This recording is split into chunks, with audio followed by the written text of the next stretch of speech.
Welcome back, folks. Greg Silverman here, your Alt Invest CIO, Chief Investment Officer. For those of you who haven't joined us before, this is our Come Learn With Me series. We are deep in financial markets, and we curate a lot of material. We read a lot of research. We rank everything we read, and by that I mean we rank it by likes and shares and all sorts of metrics. And then we put whatever percolates to the top. We read it together with you on this video, and we call it our Come Learn With Me session. So enough of me.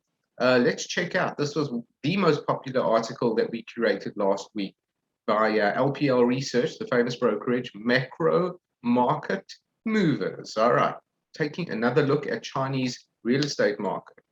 Well, that's going to be interesting because we know of some distress in that space. China's debt levels have surged since the global financial crisis and now sit at over 300% of gross domestic product, GDP, as of December 2020.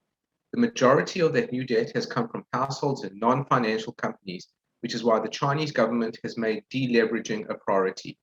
Moreover, to help rein in the very high debt levels in the US, 60 trillion Moreover, to help rein in the very high debt levels in the 60 trillion China real estate market. Wow, that's big, huh?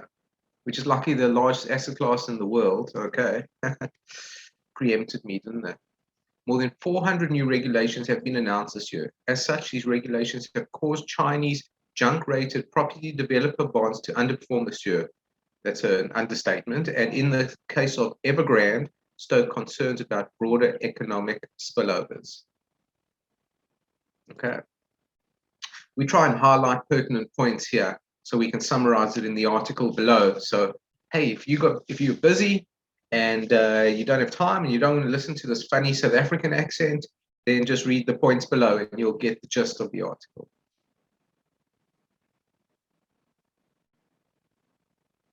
That said, I probably should be highlighting. Okay.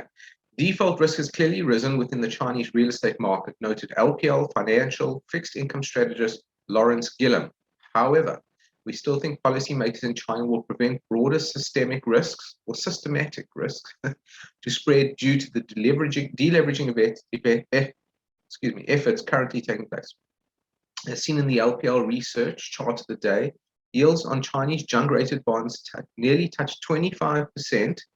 It will be down here before falling recently. So far this month has been one of the worst months in decades for the Chinese yield market as the sell-off in the property developer markets continued. The real estate sector makes up 66% of the high yield index. Additionally, the 142 billion of US dollar-denominated bonds traded at distressed prices, generally defined as debt with yields over 10%. 48% were issued by Chinese real estate companies, according to data compiled by Bloomberg. All right. Come on, Greg, get on your job here. You need to be highlighting. So let's see. At 25 so far this month has been one of the worst months of decades for China.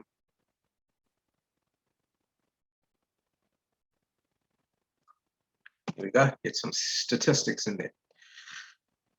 However, that the China investment grade corporate index hasn't responded in kind provides us comfort that the spillover effects are at this time limited to the junk rated property developer issues. Property developers make up over 11% of the investment grade index.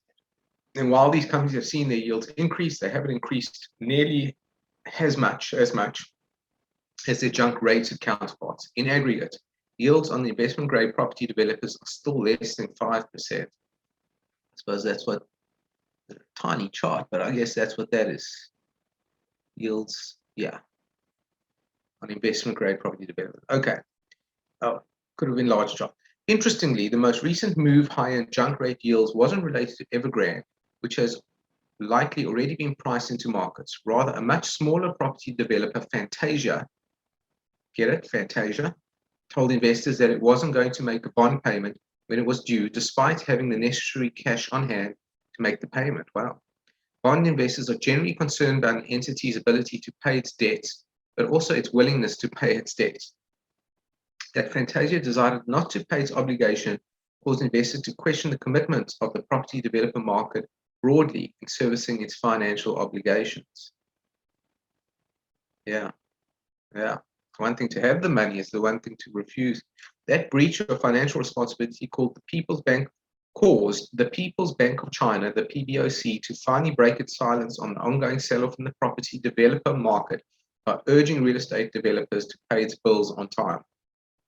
Additionally, the PBOC commented specifically on the potential spillover crisis at Evergrande and said the risk was controllable, which likely means there won't be a bailout per se. But we do expect the PBOC to ring-fence the risks and prevent them from spilling over into broader financial system and the economy. Time is running out on Evergrande, though, as the company could officially be in default on October 23rd. Okay, well, that's passed after the payment grace period runs out. And there you got your LPL disclosures. Okay, very interesting. $60 trillion market is the Chinese real estate market. So keep your eye on that, right? There's a lot you need to be watching there. All right. Hope you enjoyed this. I hope you learned something. This is Greg Silverman, your Alt Invest CIO, out for now.